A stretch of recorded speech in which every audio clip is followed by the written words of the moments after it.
joined by Gage Bertovich, and we are at playoff time. NFL playoffs begin this weekend. One of our teams is in there, and the other team has a bye this week. My Detroit Lions earned the number 1 seed last week, and they are in a bye this week. Gage, your Steelers have a big game coming up tomorrow. How you feeling, man? How you doing? Are you excited about the playoffs? I'm feeling excited. I am high-key, very, no expectations at all. I am rolling into this game tomorrow going, we have no chance. But if the Steelers give me that little bit of hope, maybe they score the first touchdown of the game. Maybe they're leading at halftime. Maybe they're tied at halftime. The people that I will be watching the game with tomorrow are huge Ravens fans. They are not going to hear the end of me. No matter if Baltimore pulls out to win, maybe Justin Tucker misses a game-winning field goal, they are not going to hear the end for me because, oh, congratulations, you beat old man Russell Wilson. Or, you got beat by old man Russell Wilson. Either way, it's going to be great for me. How are the Bengals doing after not being, helped out by Carson Wentz and everybody? So the last time we clicked record on this podcast, me and Joey hopped on here after the Bengals win over Pittsburgh last Saturday, and there was still some hopes. The Bengals at least did their job, kept hopes alive. So we fast forward to Sunday afternoon and flip on the games. Miami and the Jets. Jets are doing their part. They're winning. Flip over. Let's see what the Chiefs Broncos game is. Oh, cool! It's 24-0 already. Oh, that's over with. Like there was as soon as the game started, all hope went out the window real quick. Thanks Marvin Mims. I appreciate you scoring 2 touchdowns just like that. Yeah. I had a Christmas get together with family because we could just do it this past Sunday, and we were like, oh, let's turn on the game. And the Broncos were out to a 13-0 lead. I was like, yeah. Yeah, just like that too. Whatever hopes I had was dashed quickly. They got over with. At least it didn't come down to the last second field goal that the Broncos made or something like that. They made sure that the Bengals postseason hopes were dead early. Yeah. So, we got to watch old man Rodgers. I was like, oh, okay, look, he's back. He's going to give himself hope. He's coming back next year to be the quarterback of the Raiders. It's going to be awesome. And then a lot of the reports that, he may actually just retire. We don't know yet. Yeah, either way, we're going to hear from him one way or another because he's not just riding off into the sunset. He can't. No. Retire or not, he's going to go on podcasts. He's going to be with McAfee on his show. He might go on another Joe Rogan podcast. You never know. And we're going to hear all about his darkness retreat if he takes one this offseason. So who knows? Yeah, it may be the Aaron Rodgers experience now. He may have a spinoff of the Rogan podcast. Who knows? We'll see. But Hard Knocks might cover just an Aaron Rodgers offseason. You never know. I've enjoyed the Hard Knocks AFC North. I actually watched this past week's episode again, and of course it ended with Jim Nantz saying, and with the loss, it eliminates the Cincinnati Bengals. And I was like, way to end the show right there. We got one more week, but yeah, could we have done something else for the end of episode 6? Come on. And, it's not all doom and gloom for the Bengals for the past week. News came out today, or, the Cleveland Browns, that Deshaun Watson, again, tore his Achilles after his surgery. Don't know what bro was doing. Don't want to know. But Something tells me Cleveland might regret that contract that they gave him. I don't know. It's just a sleight of hand that I have. $230 million fully guaranteed. That couldn't be a bad contract, right? For Watson. Maybe if it was spread out across 30 years, maybe.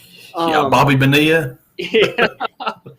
But, when we're feeling down, just make fun of the Browns. My favorite thing. Yeah, they had plenty of Browns with the Ravens last week, and there's always something to make fun of with the Browns over there. Yeah. Even though they couldn't pull, the Browns couldn't pull through for me. I don't regret taking them at, what were they? 20 point. Yeah, 20 point fade or underdog. Underdog, yeah. Yeah, So with that though, our records last week, I went 11-5 in the picks. You went 8-8. So, I mean, you went 500.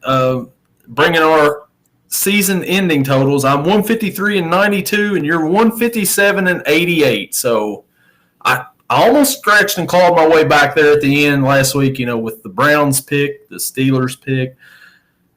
But I did pick the Chiefs. They were a big underdog too last week. But, yeah, and Jets came through. Like you said, it started out bad this season, and you almost got right back to where I was.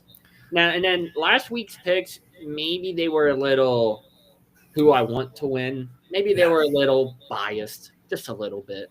But still coming out 8-8, I thought I was going to be like 4-8 or, well, I guess, 4-12 or whatever. There was one point in the podcast you're like, I cannot wait to hear what my record is with these picks. You said, because it could either go one way or complete opposite. And I was like, well, mine could be the same too. My ones I kind of went off the wall. I think I went like 3-1, and you went like 1-3 maybe in them. So it was, 8-8's respectable for week 18. There's some big wins though last week, besides for the ones we've already talked about. How about Bryce Young pulling out a win against the Falcons in overtime? 3 touchdowns, 251 yards from him. And on top of that, Michael Penix actually looks kind of good. Now it's against the Panthers. Bijan also had 2 touchdowns, 170 yards. Drake London finally decided to have another good game. So it was all good, for that case. And then other games that, we didn't really expect to be as much of a blowout as it was. Vikings and Lions. We talked about how much of an entertaining game that was going to be. Oh, it's going to be a shootout. Oh, it's going to be great. No, it was not. The Lions defense too, like everybody's praising Aaron Glenn now because all of his guys are out just about, and he held the Vikings to 9. Like, I'm pretty sure Sam Darnold's getting blitzed over here again, and he can't handle the pressure.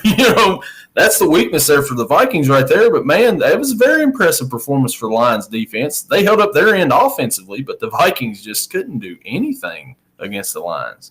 In offensive-wise for the Vikings, Sam Darnold, 18 of 41. That's awful.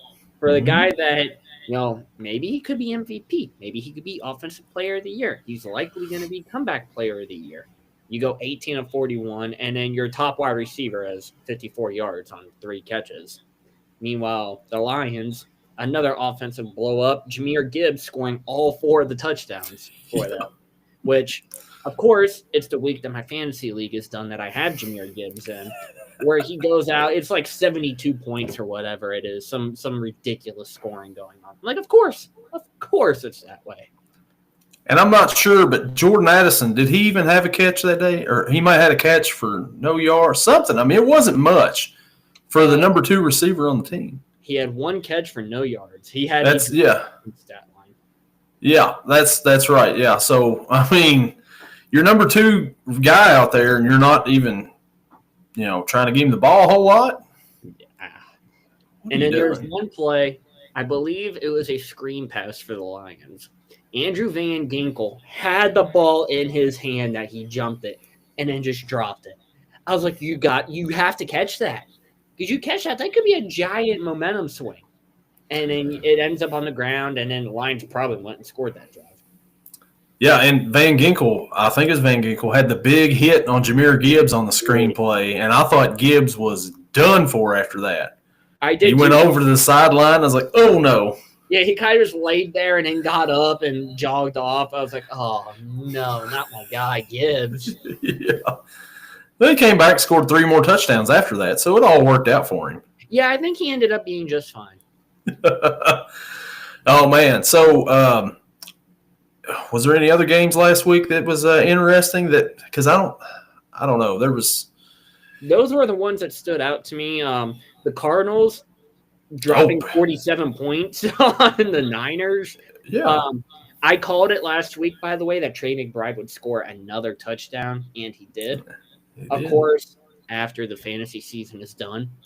7 for 65 and a touchdown for him. The leading receiver for the Niners was Pearsall, 6 for 69 and a touchdown. Just looking at other stats here. Kyle, he's really come on the last end of the season. Oh, he has, and Pearsall. maybe getting shot really helped him. I don't really know. But even Josh Dobbs, he didn't have a bad game. 29 of 43, 326, 2 touchdowns, 2 picks, 18 carries for 17 yards and a touchdown. Not bad for a guy that hasn't played this season. Yeah.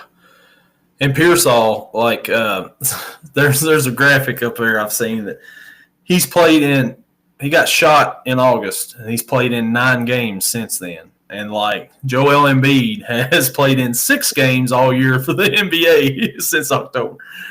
And he's just he's just tired. I like comparing that, and then I'm like, Michael Thomas here, when he played in New Orleans, was out, an entire season with turf toe. Yeah. Ricky Pearsall comes back from getting shot in the chest and is playing great. Yeah. So, some wide receivers, are just like, yeah, he's going to be a stud. He's going to be good. Yeah, and like I said, the second half of the season, he really came alive for San Francisco. And maybe that was with the injuries there, probably, but same time, though, if he's coming on like that, that's somebody else you got to worry about next year for San Francisco when they get everybody healthy. So, yeah. I don't know. Some news earlier this week, the Bengals fired defensive coordinator Lou Anarumo. Gage, what did you think about that? Because I can tell you what I think. If they would have done it like in the first 12 weeks of the season, I would have been like, okay, understandable. But there looked and seemed like a point. Now, I could be wrong. I didn't watch all the Bengals games. But it seemed like there was a point where the Bengals defense found something, turned it around a little bit, and they were better towards the end of the season. I could be wrong, but maybe it's a good idea. Maybe it's not. I don't really know. I think with the turnaround that we saw, that maybe they acted a little too quick. I don't know. How do you feel? I think that if anybody should have got fired for the Bengals this year, I believe it should have been Zach Taylor. He led them to a 9-8 record once again, but every season, this season's on Zach Taylor. Every season they start off 0-2, 1-3, 1-4, and then they've got to dig themselves out of a hole for the whole season. Defense or not, you have got to get your team prepared. You can't treat the first month of the season like preseason when you've already had a preseason. That's what preseason's for. You can't come out the first couple weeks. You can't lose to New England in the first week of the season, which, by the way, you lost to New England, which cost you a playoff spot. New England beat you, which cost them the number 1 pick in the end. So that game just did not work out for anybody. But I think that Lou Anarumo, the defense was not good the first, like you said, 12 weeks of the season. But the 5-game winning streak, the defense was not bad. I mean, it wasn't great, but they weren't giving up 40-some points a game to different teams, all kinds of different teams. Yeah. Like, it wasn't just one team. So, I mean, if it was after the 12th week of the season you fire him, I'd be like, okay, I understand. But right now, I think you're trying to save yourself by putting the blame on somebody else. With that being said, Robert Saleh, if you want to come to Cincinnati, you're more than welcome. What about Aaron Glenn? He's going to get a head coaching job somewhere. So, but yeah, you never know. Yeah, I think he's going to be. I don't know. He's probably going to go to the Jets or something like that. But yeah, if he's just, I know he interviewed with San Francisco, Robert Saleh did. But if he wants to come back to Cincinnati over here and interview and maybe just take the job while he's here, I'd be all for it. I'll take that. And you mentioned the Patriots kind of screwing themselves out of the number 1 pick by beating Cincinnati. They screwed themselves out of the number 1 pick this past week by beating Buffalo. Joe Milton, what a game. 22 of 29, 241 and a touchdown. Drake May had a pass attempt, fell incomplete, but that was incredible. And Joe Milton recorded, I believe it was the second hardest throw in NFL history in that game. Jordan Love has the hardest throw in NFL history. It's by like 0.2 miles an hour or something ridiculous like that.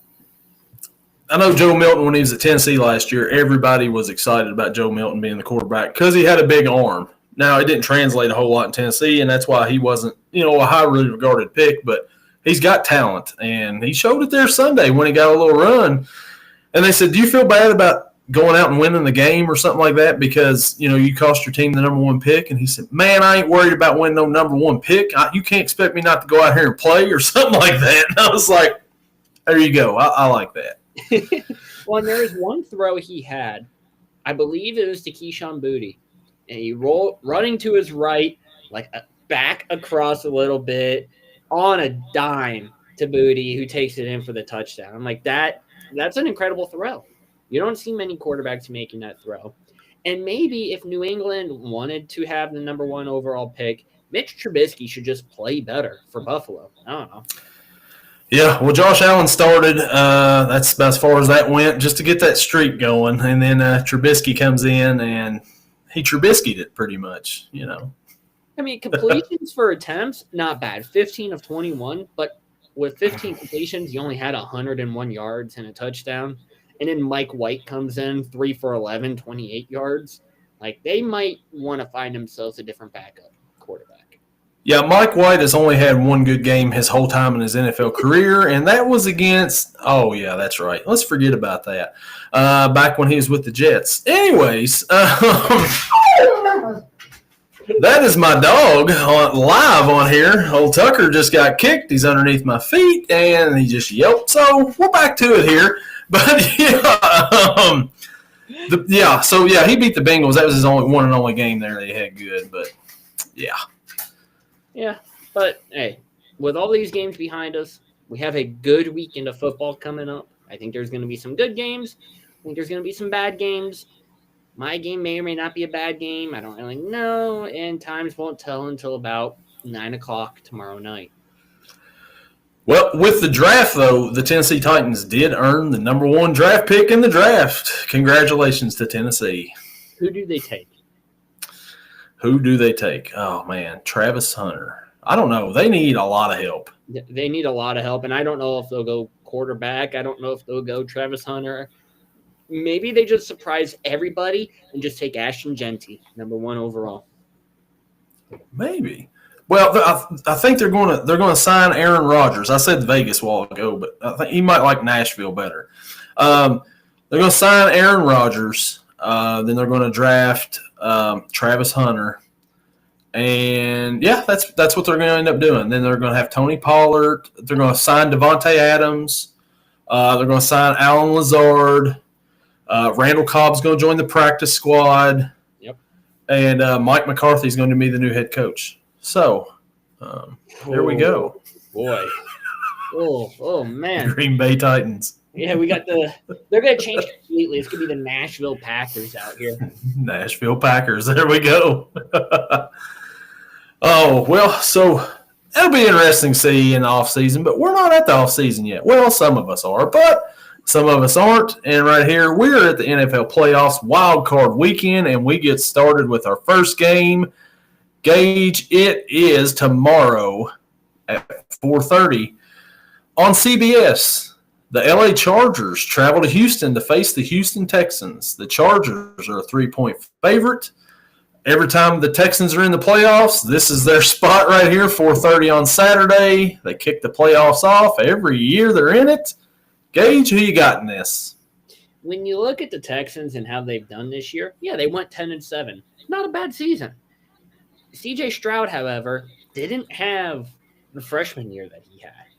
You look at his numbers, 336 completions on 532 attempts. That's probably roughly 60%. I don't know in my mind. 3,700 yards, only 20 touchdowns to 12 interceptions. That's not a good year, really, at all. You look at their rushing, of course, the lead rusher, Joe Mixon. You may be familiar with that name. I don't really know. But over 1,000 yards, 11 touchdowns, and the leading receiver, Nico Collins, over 1,000 yards, 7 touchdowns, and he was on IR for a while. So you look at him, you're like, okay, like, how's this team in the playoffs? Well, frankly, it's because that division just sucks. That division is so bad. Indianapolis went 8-9 and was second. If Houston would have just went 9-8, they would have won the division.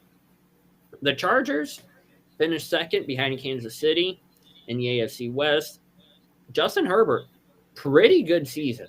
3,800, almost 3,900 yards, 23 touchdowns, only 3 interceptions, which I think is a big part of the success of the Chargers this year. J.K. Dobbins, leading rusher, 905 yards, 9 touchdowns. Ladd McConkey, great weapon for Justin Herbert, over 1,100 yards, 7 touchdowns.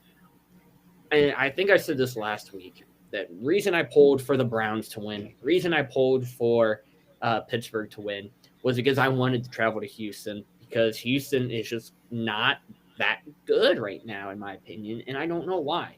Sophomore slump for Stroud, maybe. It could help or hurt, maybe, depending on how you look at it. That Tank Dell hasn't been had for a little bit now. That's going to be a big hurt for the Texans in the playoffs. I'm going to go with the Chargers. I think, Harbaugh comes in his first season with the Chargers, gets him a playoff win. I think it's going to be only one, though, because I don't think they make it past next week.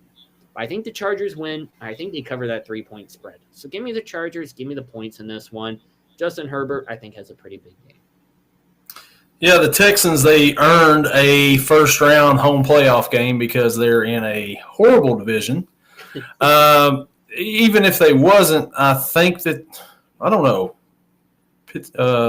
L.A. would have got it if they went by seeding, right? I believe So. Anyways, I think that Houston has just been bad the last few weeks of the season. Since Tank Dell's went down against the Chiefs is really when they've started to go down even worse. I mean, they played the Chiefs pretty competitively in that game until his injury. And then, it hasn't – they just haven't looked the same. C.J. Stroud been in a sophomore slump this season for sure. He doesn't look like the quarterback he was last year. He definitely doesn't. And, Nico Collins, like you said, leading receiver, has been on IR most of the season, so that should tell you a lot about what they've got on offense. On paper, though, that offense should be a whole lot better than what it is. Yeah. But it hasn't lived up to it this year. On the other hand, the Chargers have played really good this season. They wanted to run the ball at the beginning of the year. That was Harbaugh's thing. Let's run the ball, let's take the air out of the ball, and let's kill some clock. Get out of here with a win. And then he started letting Justin Herbert a little loose every so often, and he's looked back. It's his best season he's had since he's been a rookie in this league. Yeah. He's looking like, potentially what everybody thought he was after that season. He's played pretty well, and I think it continues again here. Give me the Chargers in this one. I think the Chargers beat him pretty handily, actually. 3 points, I think they cover that easily, and I can see him winning by a touchdown to 10 points in this game, so give me the Chargers. Yeah, at first I was surprised it was only 3 points, but then I had to remember they're in Houston, so the home field advantage is probably weighing in on it. And, yeah, it is a playoff game, so you never know what teams are going to pull out. And just look at the rookie season Ladd McConkey has had. Mm-hmm. And if you look back to where he went to college at Georgia. Last year, Georgia had a quarterback, Carson Beck, who had a pretty good season, was a pretty highly thought of prospect. He didn't have him this year, and as you see today, Carson Beck is transferring to Miami. So maybe he missed Ladd McConkey. Maybe it wasn't the quarterback there. I don't know. Carson Beck is going to be in college football for years to come. We might get to the next presidential election, and he still will be in college football. Still looks like he just rolled one up and smoked it, too, I'm sure, by then. Maybe even worse. Oh, man. We head to Saturday night now on Amazon Prime. I'm not sure, but I believe this may be the first playoff game on Amazon Prime. May have had one last year. I can't remember. But they get a prime spot here, 8 o'clock on Saturday night. The Pittsburgh Steelers travel to Baltimore to face the Baltimore Ravens. Baltimore is a 9.5-point favorite at home. Gage, what do you think about your Steelers in this game? So I know everything's going against them. ESPN has Baltimore at a 72.2% chance of winning. However, they may not be taking into consideration that Zay Flowers is out. He ain't playing. And so after Zay, who becomes the number one receiver? And I mean wide receiver. I don't mean like Mark Andrews or Isaiah Likely or anything. The last time these two teams met, Zay Flowers went 5 for 100, averaging 20 yards a catch. And in the first meeting, trying to see, He went 2 for 39 and a touchdown. So he's kind of had the Steelers number a little bit this year. Who are you leaning on in that passing game? Are you leaning on Nelson Aguilar? That might not be a good thing. Maybe you should have kept Deontay Johnson. I don't know. Derrick Henry, he had a good game last time against Pittsburgh. Didn't have a great one the first time out. And Lamar Jackson, Pittsburgh just seems to be his kryptonite. I don't know. Am I conjuring up something that maybe Pittsburgh wins? Absolutely. I'm going to go with the underdog pick of the week here. Give me the Pittsburgh Steelers to win this one, win their first playoff game since, I believe, 2016, where they defeated the Kansas City Chiefs in the wild card weekend. They cover the 9.5, obviously. Russell Wilson, well, we'll call it a 300-yard game with 3 passing touchdowns. Najee Harris, 100 yards on the ground. And George Pickens, he didn't have a good game last week. Maybe he has a legacy game for his career this week. Give me the Steelers. Give me the underdogs. And Baltimore chokes again. Man, I thought this was going to be the classic. I'm pulling for Pittsburgh, but I'm going to pick Baltimore for the podcast reasons spot here for you, Gage, but it didn't happen this time. Pittsburgh's rolling into the playoffs on a 4-game losing streak at the end of the season. Like I said last week, the game against the Bengals didn't mean anything for the playoff hopes. Well, I mean, the 5 seed probably. But it didn't mean anything after the Ravens won, aside from maybe getting some momentum heading into the playoffs. They really, I think, needed some momentum heading into this game. Baltimore, on the other hand, like you said, lost Zay Flowers last week. He had like a catch for 12 yards, got hurt, out. He's not playing this week. Baltimore and Pittsburgh, it's always a battle.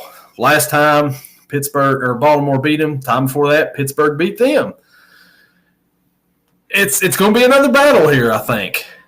Lamar Jackson in the playoffs always chokes. He can't ever seem to win one, right?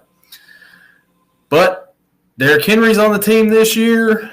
Derrick Henry doesn't have a whole lot of playoff success either with Tennessee. Does that make any difference in this or not? I don't know. George Pickens, is he going to catch a pass this week? I don't know. Yeah. So I'm going to have to go with the Ravens to win this one. But I think Pittsburgh covers because I think it's going to be a close game. It's going to be a lot closer than people think. Like you said, that Zay Flowers injury is going to be a lot bigger of a key for Baltimore than what people are thinking right now. I think they're thinking Baltimore may be at full strength, and they're not. Zay Flowers is a big key to that offense. But I think ultimately Pittsburgh streak continues into the offseason, and then question marks arise over who will be the quarterback next year. And does Mike Tomlin get traded? We'll see. The answers to your question, Justin Fields and no. Yeah, fair enough. I don't think Tomlin's getting traded either. I've heard some rumors out there that maybe they trade him to New England for a second-round pick, and it's like, I don't think it's going to happen. Maybe. I think they would have to get at least one first-round pick for Tomlin. Yeah. And so that Saturday, we head to Sunday, 1 o'clock game on CBS. The Cincinnati – oh, wait, no, never mind. The Denver Broncos travel to Buffalo to face the Buffalo Bills. Buffalo's an 8.5-point favorite. Gage, this is the last AFC matchup of the weekend. They do them first, then they're doing the NFC after that. What do you think about it? I saw an odd stat here the other day. I want to see if I screenshot it or not. Because it was something about Sean Payton. And I did not screenshot it. Okay. It said that he was like 13-2 or something in his career against bald-headed head coaches. So maybe we go into this game thinking, hey, they got a bald-headed coach. Sean Payton's going to roll in here. Potential offensive rookie of the year, Bo Nix, is going to roll in and just shut down Buffalo. I don't think it's going to happen, but maybe. Josh Allen has played phenomenal this year. Got a good chance for MVP. It's going to be him or Lamar or Saquon, I have a feeling. Do I really think that Denver, being 9.5 underdogs, can go into Buffalo and beat Josh Allen? Well, I said it for Pittsburgh, and they can do it against Baltimore. So I definitely don't think that Denver can do it. Give me the Buffalo Bills. Give me the points. I think it's going to be probably a 12, 13-point game, and Josh Allen will just solidify his MVP status after Lamar Jackson gets eliminated from playoffs. So your pick, would it be Josh Allen for MVP this year or Lamar? I'm going to rock I know Lamar has kind of better stats, but overall team-wise, Josh Allen has done better with this team, so I'm going to go Josh. Yeah, Josh Allen's lost all of his weapons. He's had to pretty much start over with weapons-wise over there. So, yeah, I'd probably give it to Josh Allen. But Lamar's numbers are better than his MVP season last year. There's another quarterback nobody's talking about, but, that would probably get my vote maybe. No, I'm just kidding. But Buffalo, they've had a great season. Josh Allen's been MVP. They have, beat some teams down, or no, they've lost to some teams here. They got beat down to the Ravens. Denver, people keep talking like, well, Denver is going to go play in Buffalo, and it's going to be cold in Buffalo. It's cold in Denver too. It's not like they're in, Miami or something. It's cold there too. I mean, they know what cold is. They just don't have the altitude up here in Buffalo. I think that Denver,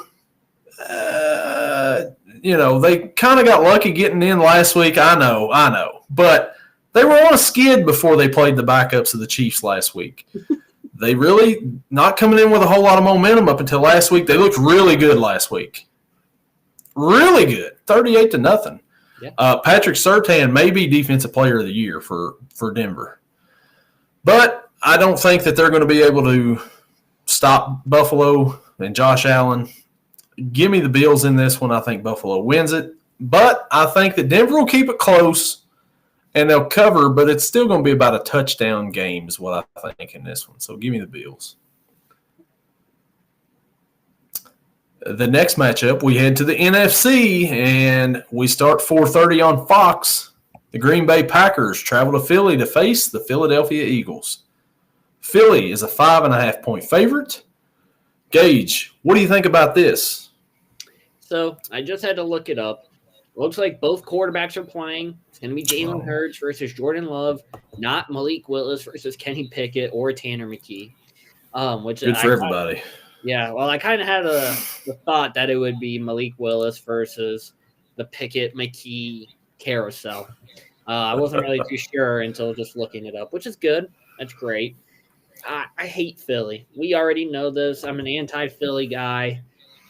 But I almost don't see any way that the Packers can pull it out. Jordan Love, obviously not as good of a year as what he had last year, but he's been hurt quite a bit this season. Running back wise, Josh Jacobs has more touchdowns than Saquon, but Saquon overall, I think, had the better year. And receiving wise, you're out Christian Watson if you're the Green Bay Packers. The guy tore his ACL. You're now left. Your leading receiver is Jaden Reed, and you're going against A.J. Brown and Devonta Smith. Jaden Reed has a couple dud games this year. Literally no catches, no yards. So how dependable is he? We don't really know. According to ESPN Analytics, it's a lot closer of a match than what I'm making it out to be, apparently. Philadelphia has a 51.2% chance of winning, while Green Bay has a 48.8% chance. Where do these percentages come from? No idea, because I would have given Philly a lot bigger percent. Green Bay finishing the season at 11-6, third in the NFC North. Philly 14-3, winning the NFC East. I got to give it to Philly on this one. I don't want them to win, obviously. I want Green Bay, again, to upset Philly, just like Tampa Bay did last year in the wild card. But give me the Eagles on this one. Give me the points as well. I think they cover the 5.5. If anything, maybe a 10, 11-point game. But give me the Eagles. Give me the points. This is a lot of people, if you look at other predictions and stuff, this is a lot of people's upset pick of the week right here. For some reason, they think that Green Bay's going into Philly and they're going to win this game. Hurts has been in concussion protocol for the last few weeks. He's supposed to be good to go this week. Jordan Love, good to go. So we're getting that at least for football watching purposes. We get at least a couple of good quarterbacks, decent quarterbacks playing. Green Bay has lost 3 of their last 5 games at the end of the season right here. And that was losing to the Bears last week. I know they had Malik Willis in there playing, but Malik Willis didn't play bad earlier in the season when he played. No. Christian Watson out for the season. That hurts. Dobbs may be your number 1 target. I don't know. Jaden Reed, like you said, he's thrown up a couple of duds. I've seen a couple of games where he has 1 catch for 6 yards, like 2 carries for like 33 yards, something like that. Like they use him more out of the backfield than they do throwing the ball for whatever reason. But I mean, he's explosive, but they just don't seem like they use him the way they should. I don't know. But you know, on the other hand, Philly, you set Saquon last week. He had a chance to break the all-time rushing yards record, and you set him because you're wanting to win the Super Bowl. Yeah. If you set him, you better go out and win the Super Bowl then at this point in time. Because what's the point of setting him at that point if you're going to go out and lose to Green Bay the very next week? So you better come out and win after a week off, basically. I think they do. I think Philly wins this game, and I think they cover too. I think it's going to be a touchdown game. 5.5, I think, is too low on this one right here. I just don't think Green Bay's got enough to go into Philly and pull off an upset in the first round of the playoffs. So give me Philly. Even if we come back next week and say Pittsburgh loses, but Philly also loses, I'll still be a happy man. So we'll be good. And then the next week when we do this podcast, we can root against the Ravens and the Chiefs, both of us. I like it. I like the way it's So then we go to Sunday night on NBC. The Washington Commanders travel to Tampa to face the Tampa Bay Buccaneers. Tampa Bay is a 3-point favorite. Gauged. Do you agree with Tampa's choice last week to get Mike Evans his $3 million bonus? Oh, absolutely. I mean, we may be an anti-Tampa Bay show, and I get that. However, I am a pro Mike Evans guy. I love Mike Evans. 11 straight seasons now, over 1,000 yards, and they chose to throw the ball when they could have just kneeled it out. Baker could have thrown a pick 6 at the end of the game. But instead, they get him he needed 5 yards. I think he got 9. And it looked like number 1 on the Saints defense kind of just let him get it. I don't know. That could be me just trying to throw a little seed in there. But for a guy that missed 5 games, 3.5 games, some ridiculous like that. And you still finish a season 74 catches for 1,004 yards and 11 touchdowns. You had a pretty good season when you did play.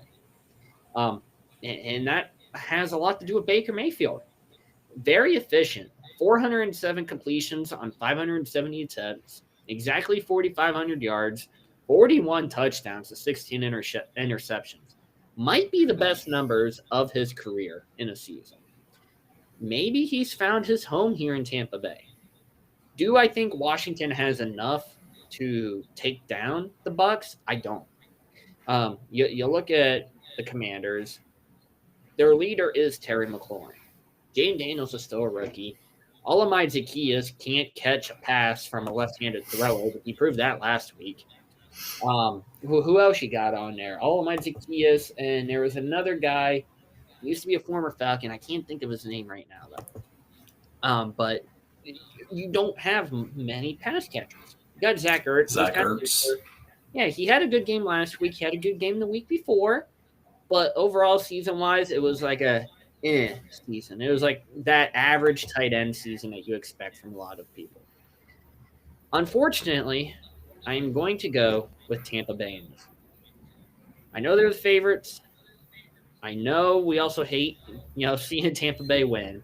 But maybe if we just do what we did 2 weeks ago and just both go Tampa Bay, maybe they'll lose. It didn't happen last week, but maybe it'll happen this week. Give me the Buccaneers, and I think they cover the points as well. Well, I'm going to agree with you. I'm glad they got Mike Evans his 1,000 yards, his $3 million bonus. That was really cool. And to see all the players at the end just kind of like showed how much they love Mike Evans, right? I mean, the big celebration at the end as soon as he caught that pass. So you've seen the New York Sack Exchange documentary where they're talking with Mark Gastineau where he goes and confronts Brett Favre at the signing for letting Michael Strahan break the sack record, right? Yeah. Somebody put a picture on there, and it said Jerry Rice to the Saints defense in 20 years. I thought that was funny. But so these two teams played the very first game of the season before the Commanders became the Commanders. Tampa Bay beat them 37-20 in a game that wasn't even competitive at Tampa. So here we are, the first week of the playoffs. This game is at Tampa. These two teams playing again. But Washington, I think, has come on since that game. I mean, Jaden Daniels is his first start. They wasn't used to each other or nothing. They didn't really get going until they beat the Bengals in week 3, and then that's when they kind of jumped off the page a little bit. Tampa Bay's had a good season offensively. They've been fun to watch. It's just every time we pick that team, besides last week, they seem to mess us up. And, Yeah. I'm going to roll with an upset here. I'm going to take the Commanders in this one. Ooh. Give me the Commanders to win this one, and I think that they will I think they'll push in this one. I think they'll win by a field goal. Give me the Commanders. What is the over-under in this? 50.5. Give me the over in this one. I like a lot of offense in this game right here. So, yeah, give me the Commanders to beat those Buccaneers. Wow. Now you know what that means. That means we're going to come back next week, and Tampa Bay is going to win because both of us didn't pick them. Yeah, and then they'll be – It's already cemented in stone. It's out there. It's out in the YouTube, the X, the Spotify world. You can't change it now, but if Tampa Bay wins, there's only one reason to blame. Yeah, man, I'll have to think about that next week. If they win and have to play Philly, I just don't feel good about picking them on this thing. Yeah, what are we doing?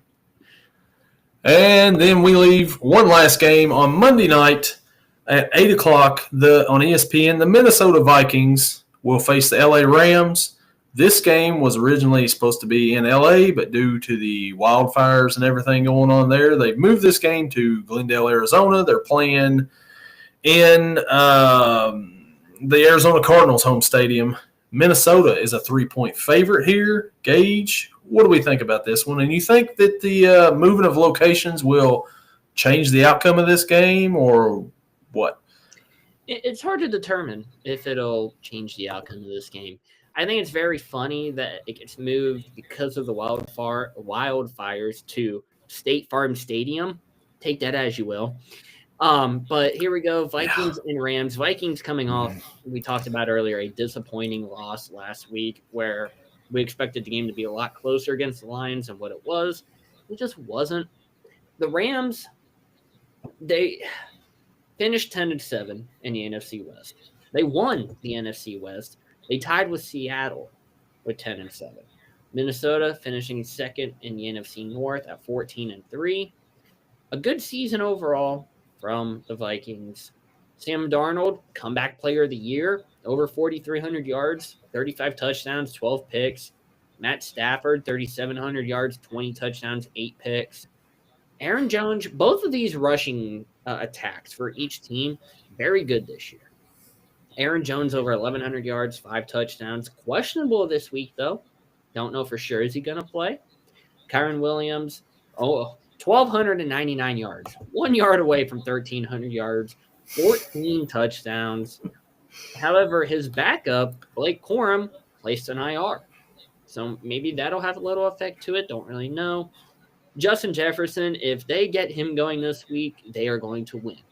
Over 100 catches on the season, over 1,500 yards and 10 touchdowns. Meanwhile, the leading receiver for the Rams was Puka, 79 catches, 990 yards, 3 touchdowns. Not a good season overall compared to what we saw from him last year. I think the Vikings come out and win this one. I think they do. I think in the end, whether it's next week, whenever it is, I think we're going to see a Minnesota-Detroit rematch. A little bit of a revenge game. Vikings, I don't know. It's hard to tell what's going to happen. I see that I'm left here to go live on the podcast. So we're going to talk a little bit If Brent comes back, that would be great. If not, we're going to roll out with the guesses. So Vikings Rams, I'm going to take the Vikings in this one. What do we got here? 3-point favorite for Minnesota. I'm surprised it's 3. I am going to say that they cover that pretty wholeheartedly. ESPN Analytics, 53.9% chance of the Vikings winning compared to 46.1% for the Rams. I'm surprised it's even that close. So give me the Vikings in this one. Give me the points. The over-under point total is 47.5. I'm going to take the over in that one. I think Minnesota gets maybe 35 of those points as well. So, yeah, give me the Vikings. Give me the points back. I see Brent's back as well. I'm glad I was able to filibust for you to get back in here. I don't know if you heard me or not, but I took the Vikings and I took the point. Yeah, so this is another game where this is a rematch of earlier in the season, and the Rams won this game 30-20. It's one of Minnesota's 3 losses on the season. I don't know. Minnesota, they didn't look real good at all last week, which kind of worries me a little bit about their playoff hopes. Was it just the Vikings last, or was it just the Lions last week, or what? The Rams kind of set everybody last week. I hope Kyron Williams didn't have an incentive to get 1,300 yards this season. That would have been pretty bad. If you get a bonus if you get 1,300 yards and he's 1 yard shy. That'd be really, really bad. It'd be like he's playing for the Dallas Cowboys or something, because, not like they set Cooper Rush or anything. It needed 500,000 incentive there. But anyways, I don't think them moving this game is going to affect what I thought originally with this game right here.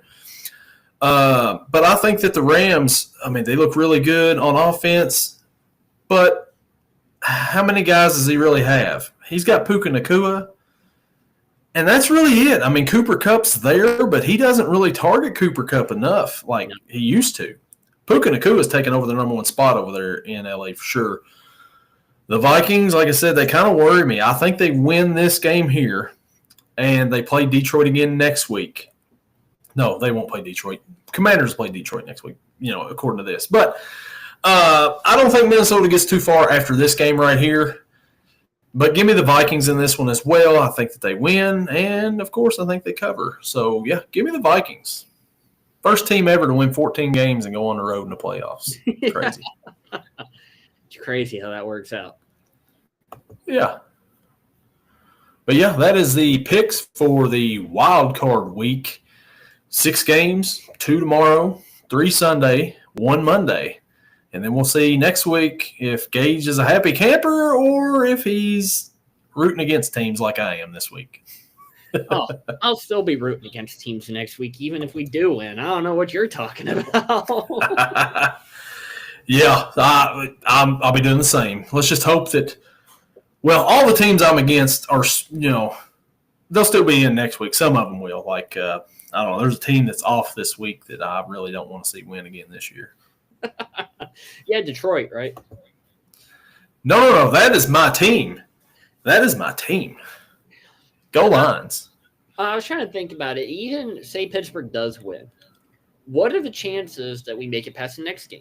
Because if the predictions all go how we said they would, the Chargers, I believe, would go to Kansas City. We would go to Buffalo. So it's just a repeat of last year. No. You would go to Kansas City. Lower seed goes to the number 1. That's right. I kept thinking the Chargers were the 7th, but never mind. No, remember they won last week, their game in week 18. That's right. I forgot that they actually know how to win a game. But yeah, that's it'll be interesting to see, and I can't wait. I just want to win. I just want to win, man. I don't know. We'll see how it all goes, and we'll see you all next week. Later.